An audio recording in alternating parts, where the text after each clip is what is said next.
Yogena chittasya padena vacham malam sharirasya cha vaidyakena yopakarottam pravaram muninam patanjalim pranjalimanatosmi लये संबोधयेत् चित्तं विक्षिप्तं शमयेत् पुनः सकाशायं विजानीयात् समप्राप्तं न चालयेत्. Om. So we have to take up the 12th sutra of the second chapter. Klesha Mulaha Karmashayaha Drishta Adrishta Janma Vedaniyaha. So far we have discussed the Panchakleshas, Asmita, Ragadvesha, Abhinivesha, and we have also spoken how all of them can be handled, at least weakened by means of the Kriya Yoga, which is Tapaswadhyaya, Ishvara Pranidhana. Then kleshas have been identified, and we also talked about that we have got klesha, and we also talked about that the root of all these kleshas is avidya, and all of them are there. But still we have got to address the question, from where did these kleshas emanate in the first place? Where did they come from? And then where are their effects stored? How do they manifest? And then how do we experience? So 4 questions are open questions now. After discussing about klesha, number 1 is from where did this come from? Number 2 is where are their effects? And number 3 is how is it that how and in what manner these effects are stored? And number 4, how do they manifest? In fact, when is a moot question. How do they manifest? And then how do we experience them? So that section the sage Patanjali Maharshi now explores and then teaches us. So first of all, let's ask about the origin of these kleshas. And in this sutra, Patanjali says klesha mulaha. That is, origin of this klesha is karmashaya. So origin is a repository. Ashaya means repository. It is a repository of all the karmas. So klesha mulaha karmashaya. So we have got a repository. So that is the source. So number 1, that is determined. Number 2, how are they experienced? The word used in this sutra is Vedaniya. Vedana means to experience. How is this experienced? It can be experienced in this birth. That is, this birth is something we seen, and in the rest of our life we can also see. So therefore it is called drishta. Or it can be seen in some other janma. So when that janma is, when it is going to happen, in what form it is going to happen, in what form it is going to manifest, is all unseen, unknown. Therefore, Patanjali Maharshi calls it as adrishta. So until the time comes, whether it is in the current janma or in the future janma, where is it? Where is all this repository? It is in a repository called Karmashaya. The repository itself is called with the name Karmashaya. So an interesting question is this somewhere in the cosmos? In fact, in one of the scriptures they say, how does the karmas come and chase me?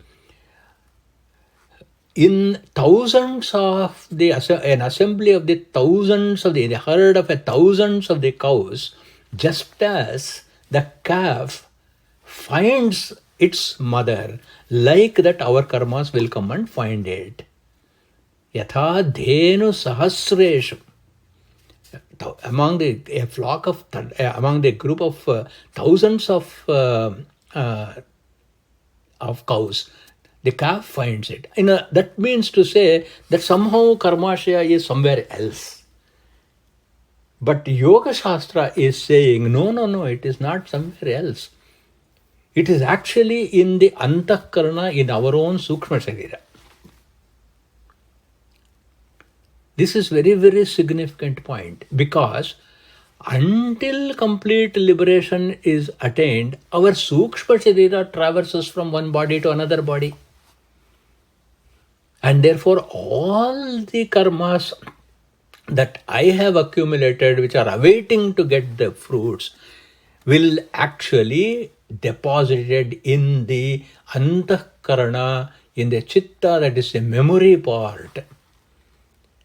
But this memory part of the Antakarana is also twofold. That is, some of the memory is accessible to us and some of the memory is inaccessible to us.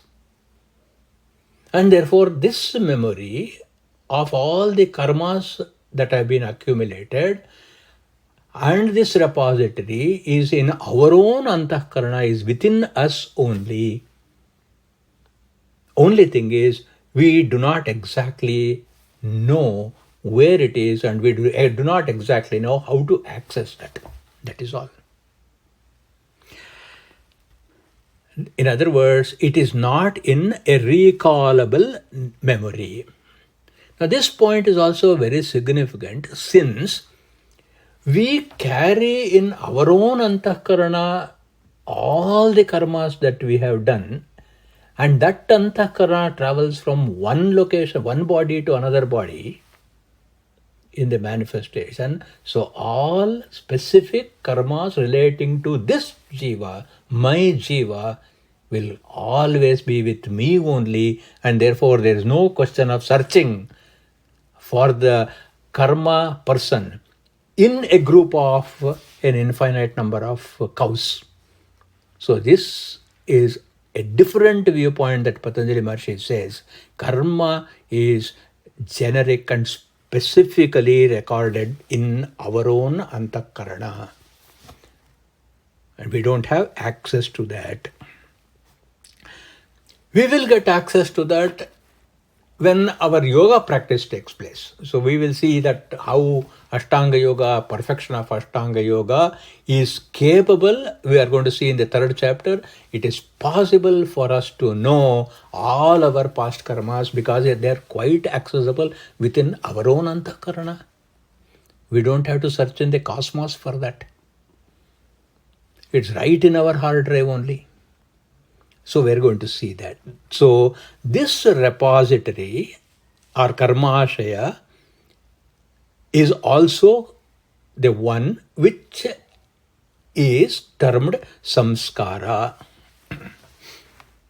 So every experience of our life, however minute, it leaves an impression. Where is that impression left? In the Antakarana, in the Chitta part of the Antakarana. And this impression is called samskara. We also use a synonymous term called vasana. The reason why this synonymous term vasana is used is so that we don't get confused with samskara, the ritual. Because we also do the samskara of jatakarma, namakarana, upanayana, vidyabhyasa, vivaha, etc. That's also a samskara. So that we don't misunderstand or mistake that samskara, or so that we don't get confused that by performing those rituals, these karmas go away. See, that confusion also should not happen. Just because you went through the Upanayana samskara, just because you went through education, just because you got married and was a stable family you have created, it doesn't mean that your past samskaras are going to be neutralized. And therefore, we have to understand samskara in the sense of Yoga Shastra is synonymous with vasana. Okay. Now the question is, what is the characteristic of these samskaras? So it is in the repository. And from this repository, something must happen in time for a particular karma to come and affect us and give us either pleasure or pain. It has to happen. So how does this happen? There are three characteristics for all these samskaras. The first characteristic is called vega, or we can translate it as a velocity. There will be a velocity, potential velocity in each unit of these samskaras by which the latent impression gains momentum. For example, I am not thinking of halwa at this moment at all. But then I come to your house and I see the halwa on the table. So the samskara of my taste for halwa was in the karmashaya, in the repository. But then as soon as I saw that on your dinner table, then what happened? The samskara which was there in the antakarana and the samskara of the past enjoyment of this taste of the halwa gained momentum. So the first characteristic of samskara is vega.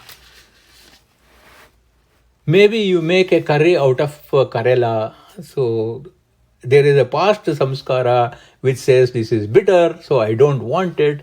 So there is also a vega in the reverse direction. That's one dish I will avoid on your table.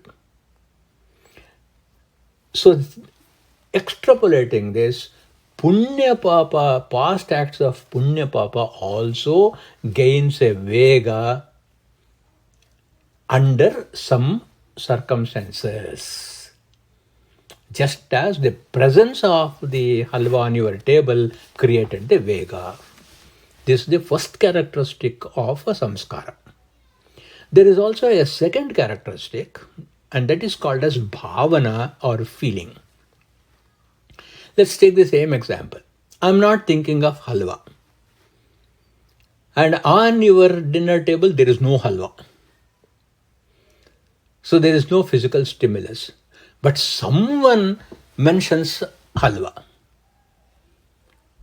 Then what happens to this karmashaya? It creates a pleasant memory. So there is no initiation of an action on my part for me to go and pick up that dish, but a pleasant memory is created. That pleasant memory about the halwa, just because you talked about it, is enough to create one more unit of karma and then place it in the repository and then say, okay, whenever you get a chance to eat halwa, find it and do it. So therefore, this is the second. That means to say, the karma and its effect remains in the repository, gets a momentum and comes out, either as a motivation to take action or as a feeling. And then what happens? It will go back. It will return to the repository. So therefore, there is a third characteristic for that. That third characteristic is called sthitistapakatvam. In the sthitistapakatvam, a samskara, what it does is, it comes to this surface and does what it has to do. That means the halwa samskara that I have, in case of vega, I'll go and reach for the dish.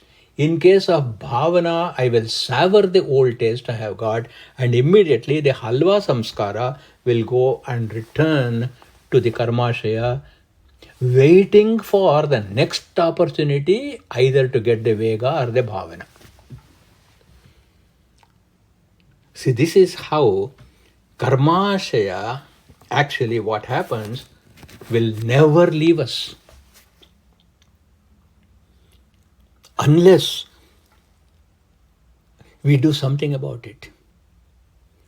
And unfortunately, what happens is, unless we take up yoga and not do something about it, this gets constantly reinforced. It gets stronger and stronger. And my halwa samskara will get stronger and stronger. And in this janma, it will manifest every time I see or think of halwa, and it will be carried to the next janma also. This is how it is experienced, and that means the samskaras manifest either in this janma, drishta, or it will manifest in another, that is adrishta. So this will happen to both punya karma and papa karma also, isn't it? Now let us see how this what is again, what initiates this creation of the karma, vega, bhavana, sthitistapakatvam, these three characteristics of these, which again will go back, where did it start? All over. It started from kamaha. That's why I have to go give a cross reference to you in the Veda. Kamastadagre prathamam yadasit. Yajurveda. Kamastadagre, kamaha tat agre. Even before the creation, prathamam, the first one, yadasit. The very creation, it started from kama. Also, there is another Upanishad Vakya, it says, Prajapatira kamayata praja srijeyeti. Prajapatihi akamayata. The first man, the creator, desired. Praja srijeyeti. In other words, kama has been there from the very, very beginning. And this karma we have inherited from the creation itself. And what we did with this karma, universal primordial karma, what did we do that? We appropriated it and made it our own. And so the universal karma became the specific karma, and it became my specific karmashaya, motivating punya and papa. So kama is the origin, and from kama it can arise actually lobha. From desire, possessiveness will come. That is the next iteration. So what is the punya karya that we do? We desire for wealth, and we desire children, and therefore we take up professions. We study and take up professions, and all of them we do in a boundary of dharma. Our education is in the boundary of dharma, our marriage is dharma, our getting children is dharma, and we also perform various religious acts. No matter what religion we follow religious acts. In other words, this kama is shuddha kama, it is pure kama. It is approved by our scriptures. And this shuddha kama, we get punya. We get papa. How do we get papa? We get by this possessiveness or lobha, we take some nishiddha kama, that is what is detrimental for us is also pursued. For example, if kama and lobha result in punya, it is wholesome. If kama and lobha results in moha, at that point of time, when there is coveting, papa occurs.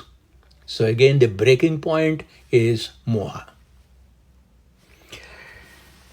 So the next question is, we have one more concept called krodha, because kama also comes along with krodha. We have seen in the Bhagavad Gita, where when Arjuna asks, what is the cause, by whose inspiration a person does things. For that, Krishna answers, Kamayesha Krodhayesha Rajoguna Samudbhava. So we have to discuss about Krodha also. Now, Krodha also can generate Punya and Papa. So let's not think that Krodha is always negative. Because Krodha has tremendous amount of energy, and that energy also can convert into Punya. So what are the examples? The examples are very simple. Let's take contemporary history. When Mahatma Gandhi was kicked out because of apartheid in South Africa from the train, even though he had actually purchased a first class ticket, he got anger. And how did he use the potentiality of that anger? That potentiality of the anger eventually led to the freedom of the country. One single instance which created anger, just being kicked out of the first class compartment. Until then, how many people were of color were not thrown out? None of them had the Krodha, or some of them had the Krodha and waited and murdered some of the other whites. That's what they did. But look how Krodha also can convert into Punya. And another classic example from the Bhagavata is Dhruva's Krodha. Dhruva wanted to just sit on the lap of his father. But Suruchi, as his stepmother, she did not allow him to sit, and therefore he got angry, actually. The manifestation of his anger is his dukkha, that's all, because he is a helpless child.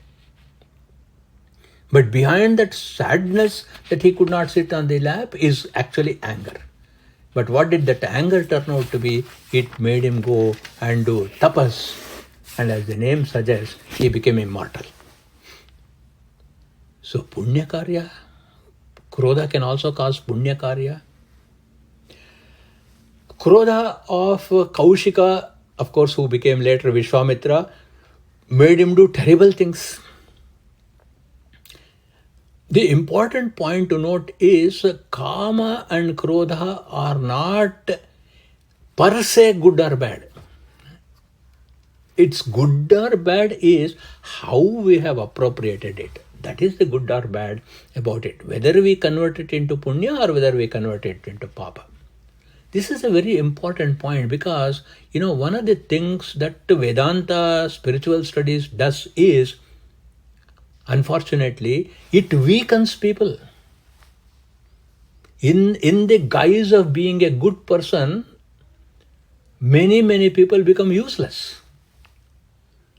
Because they don't want to do anything, isn't it? Please note that our scriptures do not want us to become weak. In fact, they want us to become strong. More and more strong. So therefore, this sutra is indicating to us that the same sentiments of kama, krodha, if you develop by means of yoga practice, the skill to use its vega, to use its bhavana, to use its sthitistapakatvam for the sake of acquiring punya, then punya karma, then either in this janma, drishta janma, or in the adrishta janma, you will have a better life. And conversely, it can be also detrimental. So to obtain punya karma and to convert these energies of krodha and kama and to reformat the repository which is within us only, doing it in this janma is desirable. That's why there is a beautiful saying, Adyaiva me vishatu manasaraja hamsaha, says Kulashekara Muni in Mukundamala. Right now. So right now we have got to use our karma ashaya. Then how do we do? Consider a young person, a young child, in whom we have instilled great respect to Guru, Devata and Shastra, what does he see in one's own life? He sees fame, prosperity and respect. Every one of you in this assembly are highly successful in your life. The reason why you are highly successful is because from childhood you have shown great dedication to Guru, Devata and Shastra.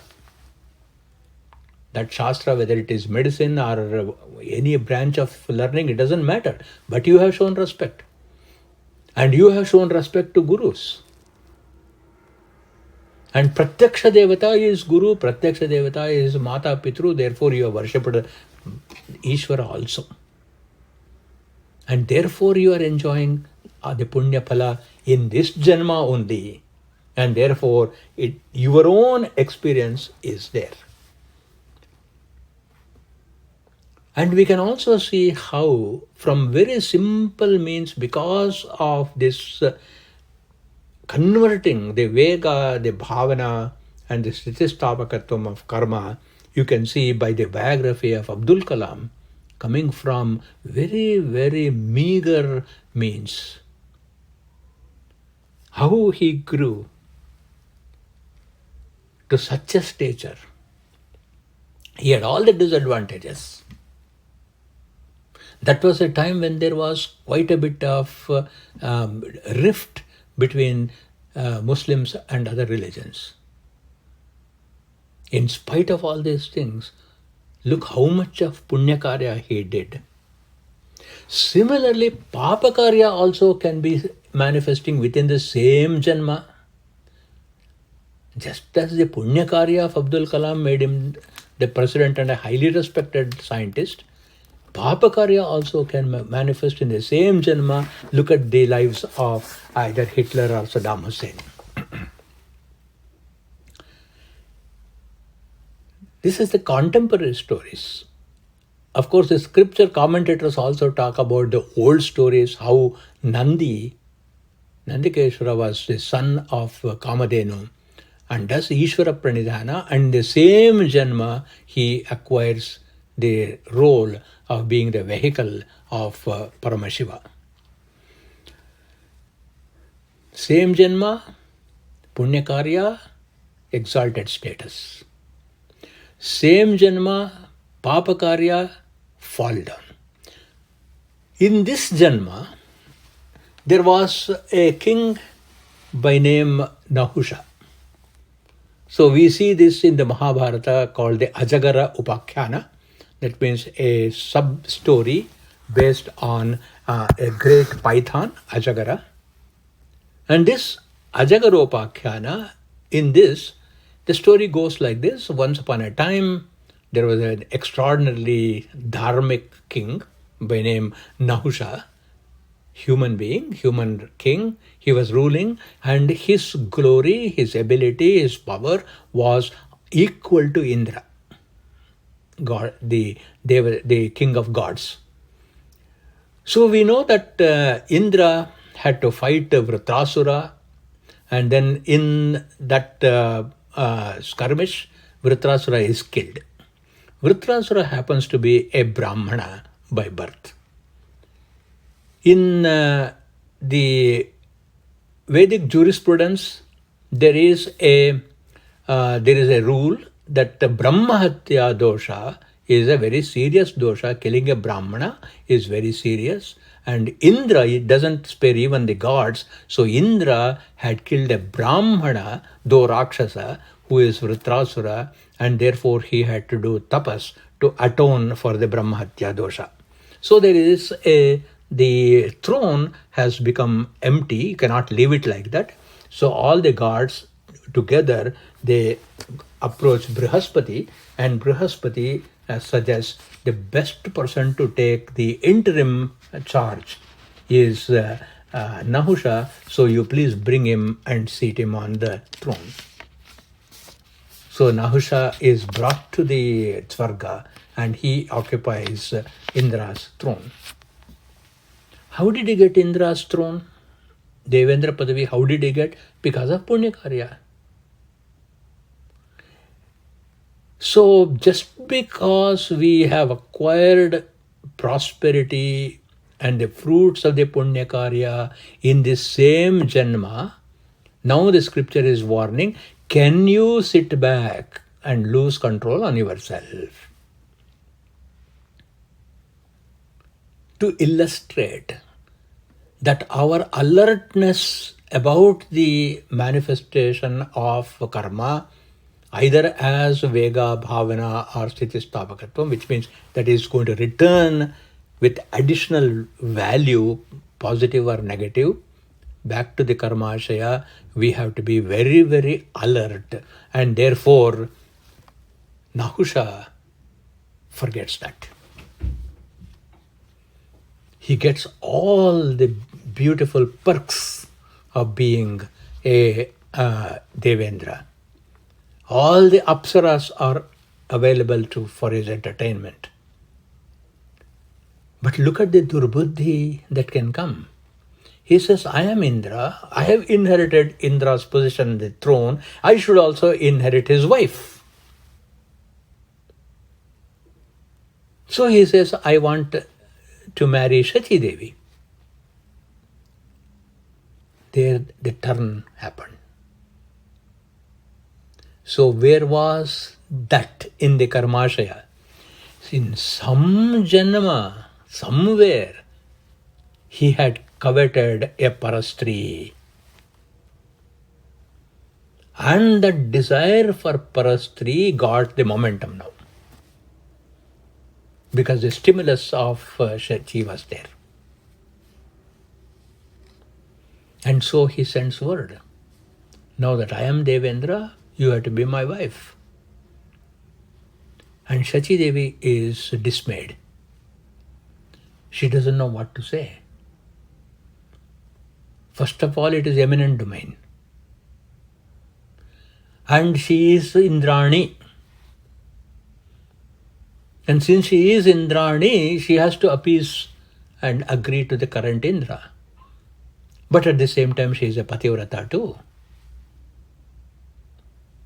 So she calls upon the Guru Brihaspati and says, I got into this trouble, can you please help? And Bhagavan Brihaspati says, okay, you tell Nahusha to bring him in a palanquin carried by the Saptarishis. This request sows the seed for a papakarya. A Saptarishi whom I should carry, I am asking them to carry me. But since he was the Devendra and the Saptarishis had no choice, so they agree. And among the 7 rishis, Agastya was the shortest of all. And therefore, the palanquin was not straight. It is a little bit skewed. Obviously, if you are not sitting in a perfectly stable vehicle, it is uncomfortable. So this was irritating our hero Nahusha. And besides that, because of his short stature, he could not take long strides. We can take long strides only if we have an appropriate height. So he was also moving slowly. Then look how, when the speed of karma comes through, the entire viveka is lost. Nahusha kicks Agastya Maharshi. And he says, faster, faster. One of the words for fast, faster in Sanskrit is sarpa. Look again how the speed of karma also makes us to choose a word which can have multiple meanings. This is how the karmas manifest. It makes us say things. We mean something. It is actually understood as something else or interpreted as something else.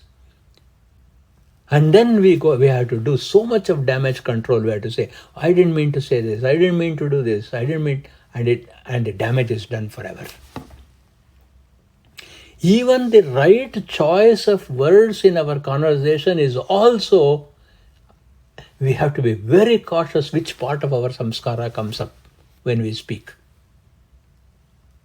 And now, when he says sarpa, sarpa also means snake, serpent. Immediately Agastya Maharshi gives a shapa. You become a sarpa and fall down. In the same janma, drishta janma, the karma has manifested.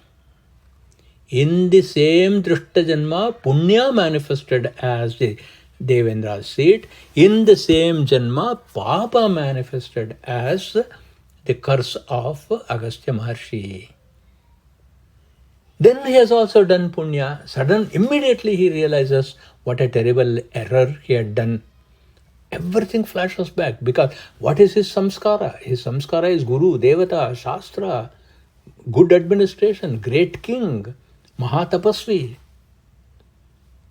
Very quickly he realizes his error. He prostrates before Agastya Maharshi and the Saptarshis and seeks forgiveness. Paschat tapa. Paschat tapa is regret after the fact. So he regrets after the fact. And look at the generosity and compassion of the rishis.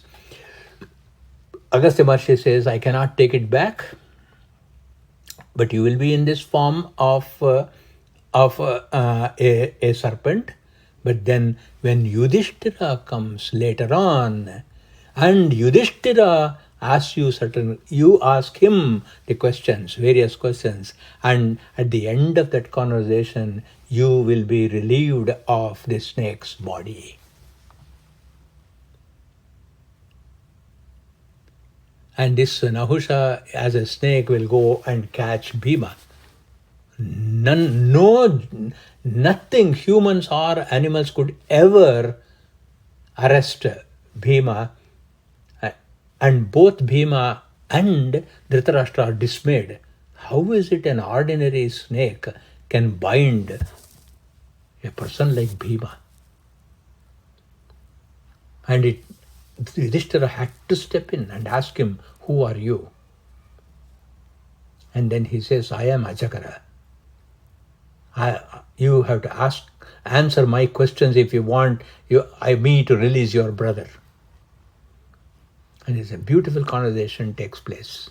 And at the end of the conversation, Nahusha gets back his original form. That means in the same janma, because of the vega of the samskaras, he becomes a king becomes the Indra becomes a snake becomes Nahusha once again. So therefore, depending on when the manifestation of these karmas take place, constant experience of punya papa, constant effects of punya papa will continue. How long can we tolerate this? For how many janmas we can tolerate this? One has to ask. And therefore, karmashaya, I have no access to this karmashaya, unfortunately. Once for all, suppose I want to remove all these things. Okay, show me the repository, give me the list of everything I'm going to do in one stroke. Whatever I have to do, I will remove it. You cannot do that. So Patanjali Maharshi is saying in Sutra number 17, Sati mule tadvipako jati ayuhu bhogaha. Note that as long as this root or this karmashaya remains, klesha mulaha, that is the roots of klesha remain, that vipaka, its ripening is going to happen. So now we talked so far only about some specific instances of ripening. For example, Dhruva attaining his state, or Mahatma Gandhi going on to do what he had to do. But then Patanjali Maharshi goes even behind. Further back is the ripening of my birth itself. He goes to the very, very fundamental. Why did I take a birth? I took birth because the speed or the vega of these from the karmashaya actually created my taking birth. The taking birth is called jati. That is why this particular sutra is very, very important, because if we know this, we can avoid rebirth. We can avoid rebirth and consequent results of having to live for a finite number of years in the next birth, which is ayuhu, at the end of which we have to experience death once again. Upanishad also talks about it.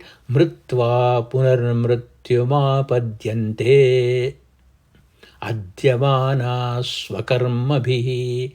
Mritva, having died, punaha mrityuma padyante, goes on to die again.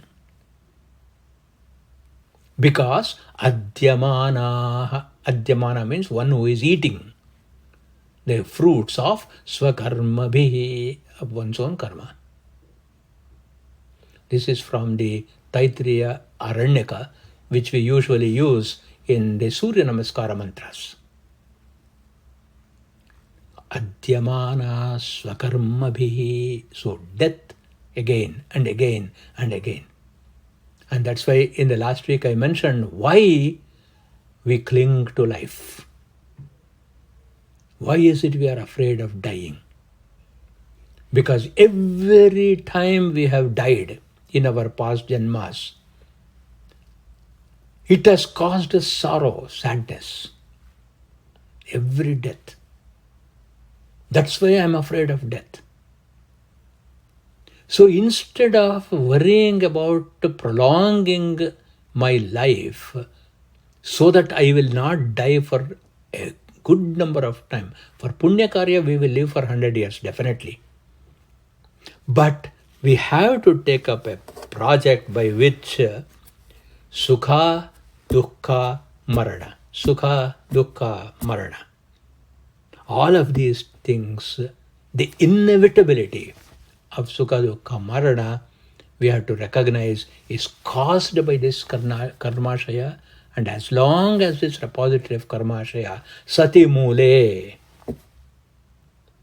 if this original group, this original collection is there, it is going to create jati, ayuhu, bhoga.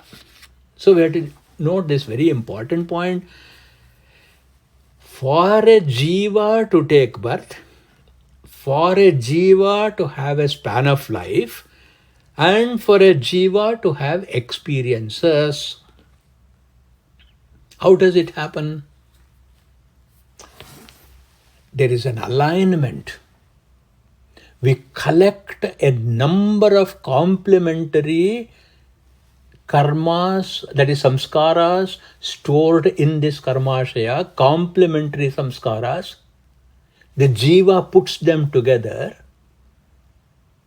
uses that and creates the next body. Please think about this carefully. Where is all this? It's all in karmashaya, is all in the antakarana, in our own antakarana.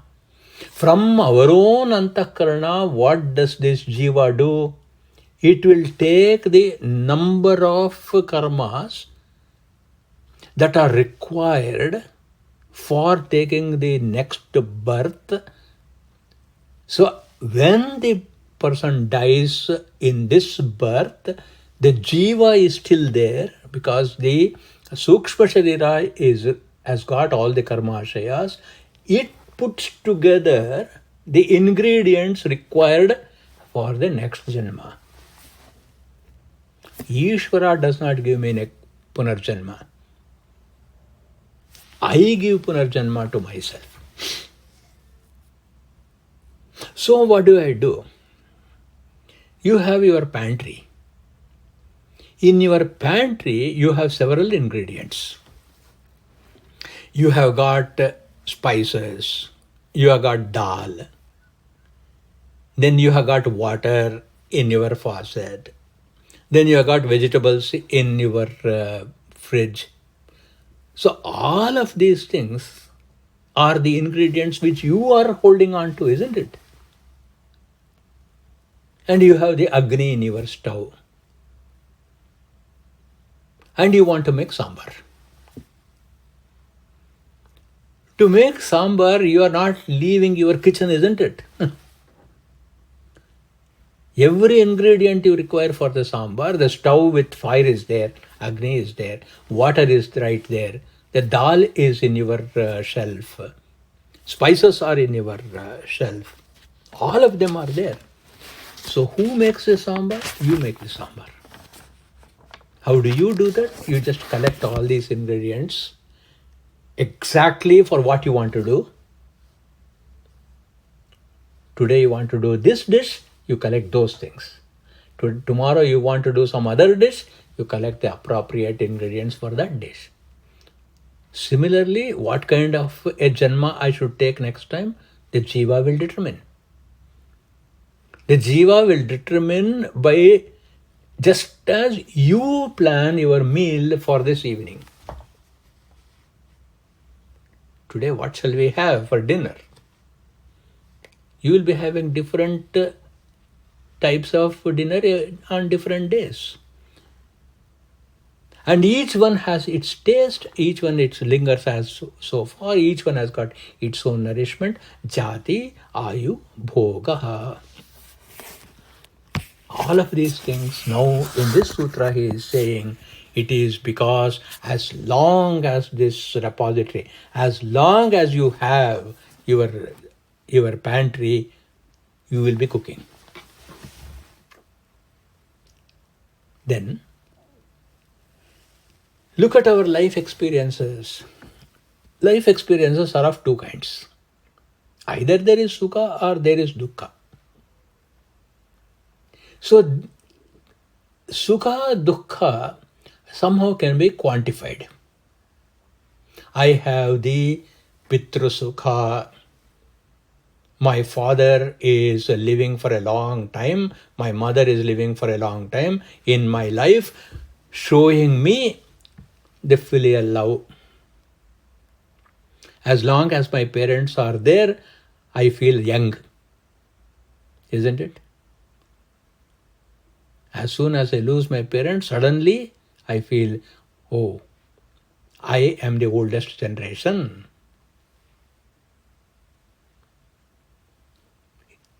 How do we interpret this feeling? Patanjali Maharshi very beautifully uses the word hlada and paritapa. Not sukha dukkha, he uses the word hlada, means that which brings happiness or sukha. What is behind sukha? Hlada is there. What is there behind dukkha? There is paritapa. Paritapa means that which brings sadness or sorrow. This is also because of the karmashaya. Hlada and paritapa. The punya karma of Dasharatha Maharaja brought the hlada of begetting Sri Rama and the other children. There was a hlada in the company of Kaikeyi. Who chose Kaikeyi? He chose. Who chose to get children? He chose. And he does the Putra Kameshti Yaga. So Hlada, he had Hlada in the company of Kaikeyi. He had Hlada in watching Sri Ramachandra grow. The same Dasharatha got Paritapa when Rama left. The same Dasharatha got Paritapa because of his wife Kaikeyi. In the context of Yoga Sutra, that generation of Hlada, of Kaikeyi or Rama, or the generation of Paritapa because of Rama left or Kaikeyi problem created a problem, both Kaikeyi and Rama are only proximate causes. So we have to look at this, the quality of Hlada and Paritapa carefully. They're only proximate causes. But what is the actual cause? The actual cause is the Karmashaya of Dasharatha Maharaja. It has nothing to do with Kaikeyi, it has nothing to do with Rama. Of course, their Hlada Paritapa was also based on their Karmashayas, because we have already established all Karmashayas are specific to the individual Jiva. So Rama comes with his own baggage of Karmashaya, Kaikeyi comes with her own baggage. It so happens that they all interacted with the Karmashaya of Dasharatha, but our focus is now on Dasharatha. So Dasharatha's Hlada Paritapa, what is the cause? Is the question raised by Patanjali Maharshi and answered in the 14th Sutra. Te Hlada Paritapa Phalaha Punya Punya Phala Hetutvad. Hetuhu means cause. What is the cause? The cause is Punya Apunya Phalaha. Whatever Punya Karya we have done in this or in the past lives, and whatever Apunya Karyas we have done here in the past lives, they are the Hetuhu, cause. Highly significant sutra. We are responsible for our Sukha Dukkha. Nobody. For Dasharatha's death, Kaikeyi is not responsible. Of course, I may say something differently when I am talking about Ramayana, but in the context of Yoga Shastra, in the context of Yoga Shastra, we will say that Kaikeyi is not responsible for Dasharatha's condition, Rama is not responsible for, but I am responsible for this condition. Therefore, I am responsible for Sukha Dukkha. When this idea thoroughly sinks into our mind, then only we can take up sadhana. This is the reason why even after 14 sutras, Patanjali Maharshi has not introduced Ashtanga Yoga. Because he has to convince us why I should take up Ashtanga Yoga. One question, Ashish Pero there. Sure. Just to continue the train of thoughts, who is the judge for what is punya and what is apunya? The only judge is our experience of Hlada Paritapa, that's all. Because again, if I introduce Ishvara is the judge, then we are getting into the realm of theology. But you look at in the realm of Yoga Shastra, the experience of Punya Papa is the judge. That is all. It is in the consequence only we can say that now the Sri Ramachandra's going to the forest has caused me paritapa. But just let us slightly argue the scenario of saying Dasharatha is in perfect health.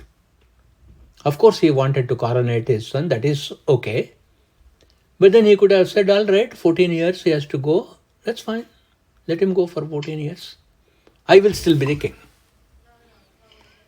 Coronation of Rama is cancelled. What twist Ramayana would have taken?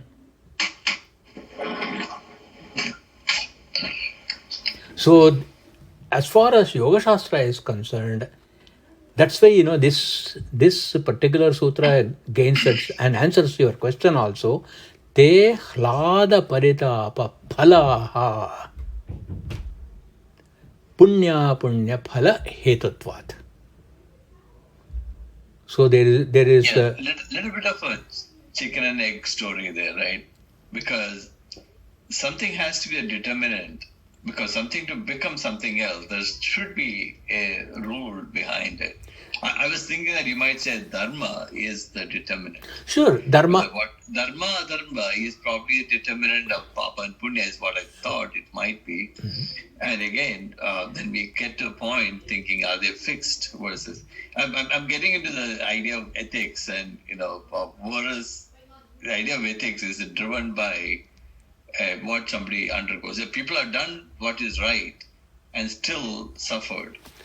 We have Harishchandra suffered, sure, doing the right thing, sticking to Satya, he still suffered. Sri Rama suffered in spite of trying to uphold dharma. He suffered in the name of it. Mm-hmm. So I was just trying to probe a little bit more into what Patanjali is. Because he puts a logical reasoning between everything, and this is one place he stays silent. We talked about the vega of the manifestation of the karmashaya. So the vega of the karmashaya, it is because punya phala hetutvat, the assembly of the punya apunya collected by the jiva. Only thing is that the jiva is making this combination is not known because that part of the chitta is not accessible for the buddhi. So therefore here the question is, if we do not agree that I have actually assembled all these karmashayas for my punya apunya phala, then the scripture ends here, because where is the scope for sadhana? We get into the situation where I have no control on changing it.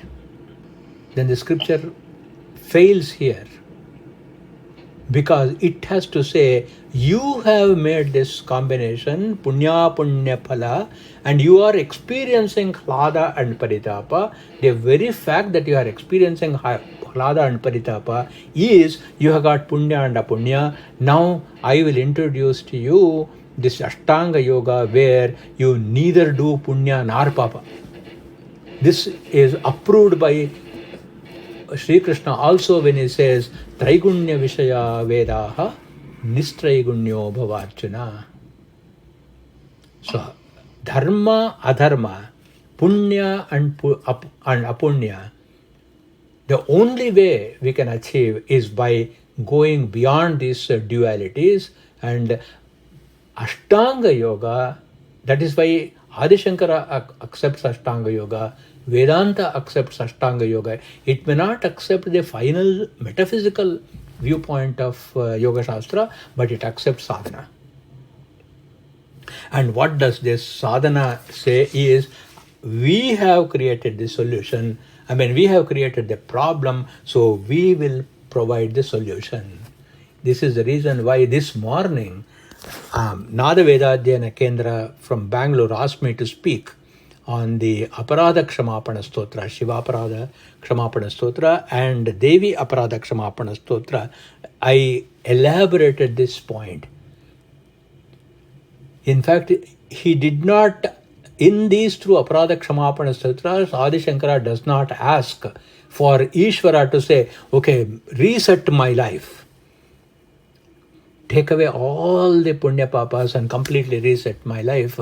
And Ishvara will not do that. Again, our authority is Bhagavad Gita, where in the 5th chapter he says, Nadatte kasyachit papam.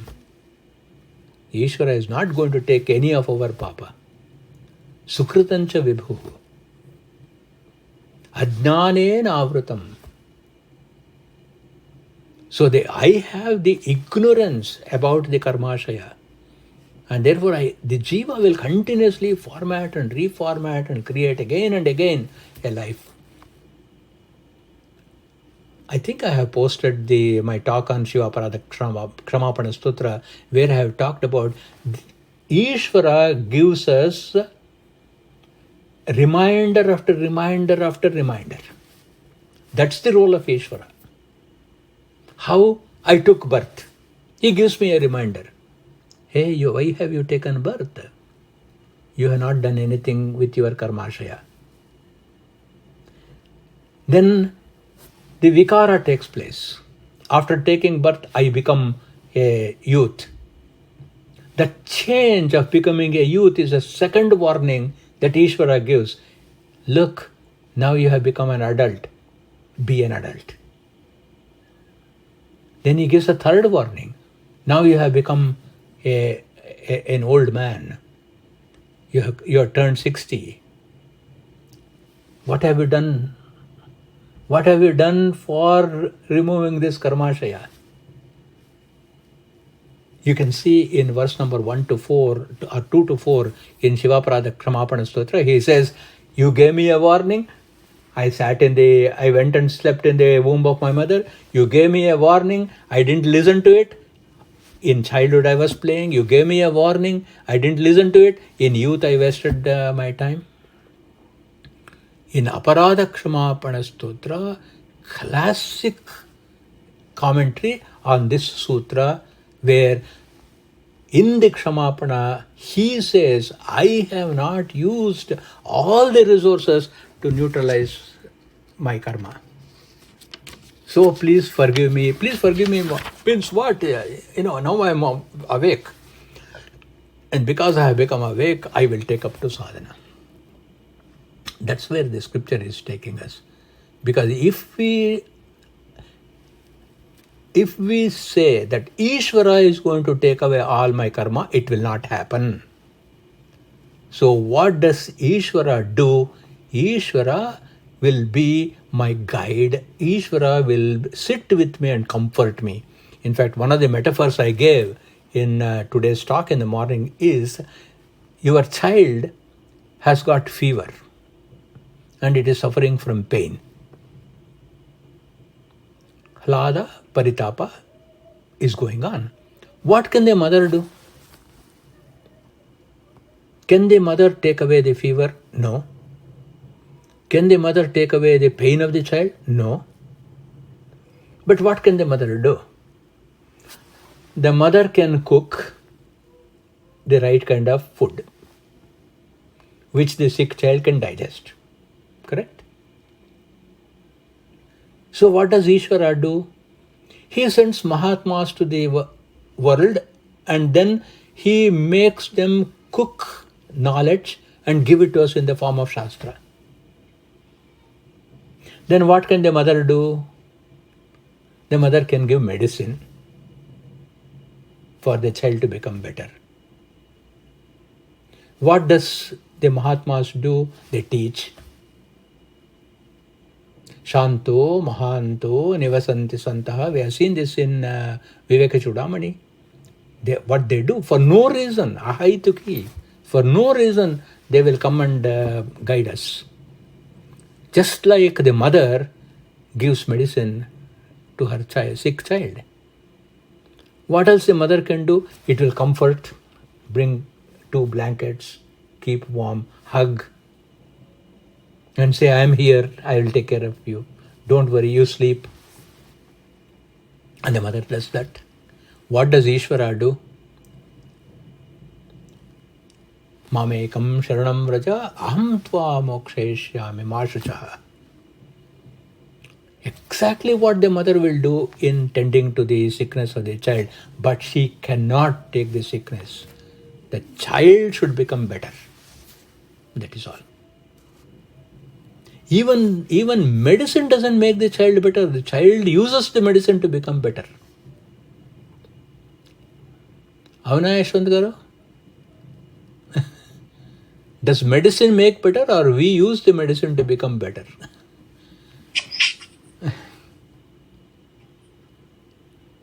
So that is the solid message that we get from the 3-4 sutras that we have studied today. Thank you.